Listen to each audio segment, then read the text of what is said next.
The new LEGO modular building, The Shopping Street, released with a decent amount of criticism. I didn't like it when I first saw it. It seemed to be a poor mashup of Boutique Hotel and Assembly Square. But looking at it more, I was thinking, the white building has a decent amount of detail. It's just a shame that it's hidden behind this smaller building and back in the shadows there.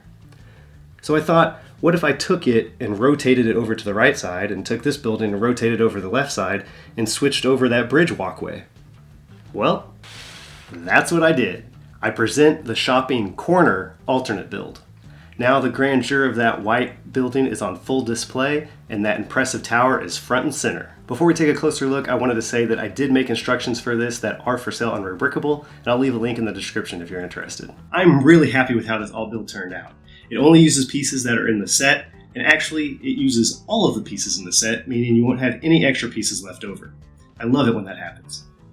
I also did not use any of the spare parts, so if you buy this set used in the future, you won't have to worry about hunting down any extra pieces. And at the end of this video, I'll point out 2 easy optional upgrades that I've included that only require about 10 pieces. So like I said, the front of the building is on full display now. Most of the changes to this build were functional in order to get the rotated buildings to work, switching the bridge, and then swapping parts out so that the colors would look right from the outside. But on this side, I changed up the entry stairs, and I moved the bottom windows over a stud so that they would line up with the windows and doors above them. The second floor has some new sand green windows, and this is where the optional upgrade I mentioned will be that can inset those by half a stud with only a few extra pieces, but I'll show that later. And then on the third floor, I bumped out a little smoker's balcony in front of the door. Also, I'll point out that I was able to keep the tile work out front really clean. The light gray curb goes around both sides, the rest is filled in with dark gray tiles. There's the cat statue still, and the green and blue mosaic tiles around the left side.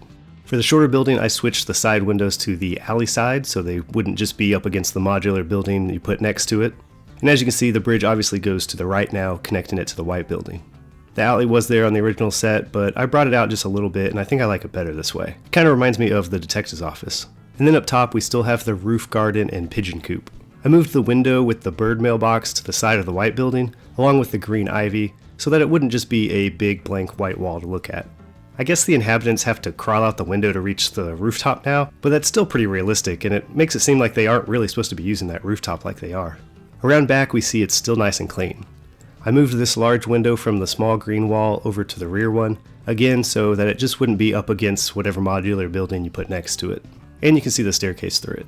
I also put the rat steel in the pipe piece and used that curved black plate as the trail he's making through the grass. On the left side, we see that it's pretty clean except for these couple of bricks here. You shouldn't be able to see them when you put another building next to it though. But if you want, I did show in the instructions where you can replace them with just a few optional extra bricks. The floors obviously still come off separately, but now the second floor is divided into 2 parts. Also, the third floor has a little bit of the lower roof attached to it now. All the interiors are pretty much the same as the original set, with a few sub-builds just moved around a little. So like I said, there are 2 super easy optional upgrades that I've included in the instructions. With just 6 extra pieces, you can swap out the off colors here on the left side, one on the roof here, and then these 2 small ones in the back alley. The other optional upgrade is setting these windows back half a stud like I mentioned, which gives it a lot more texture, and I really think it improves the set. You only need either 8 1x2 white jumper plates or 4 2x2 white jumper plates. Either way works. And as you can see, it looks great with such little effort. I included these options within the instructions so you don't have to disassemble it after the fact. Real quick, let's place the shopping corner next to some other modular buildings so you can see what it'll look like in a LEGO city. The building does sit closer to each of the edges just due to the geometry, but you can see here that it looks really great to Assembly Square and matches up to it pretty ideally.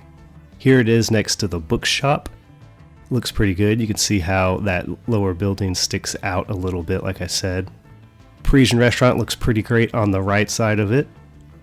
And I think it looks really great next to Town Hall, which is sometimes really hard to place because it's so tall. But I think the shopping corner matches up to that really nicely. The police station looks pretty good on the right side of it here. And I think it looks pretty good on the left side of it here too.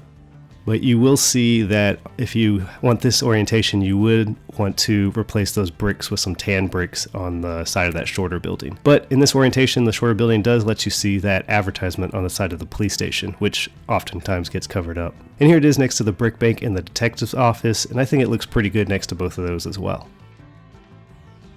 So there you have it, the shopping corner building. Like I said, there are instructions for sale on Rebrickable, so if you want to build this yourself, go ahead and check those out. I will mention that it's probably easiest to build this from a new set, as throughout the instructions I tell you when to open which numbered bags, and when you need pieces that aren't in those bags, what number bag you can find those in.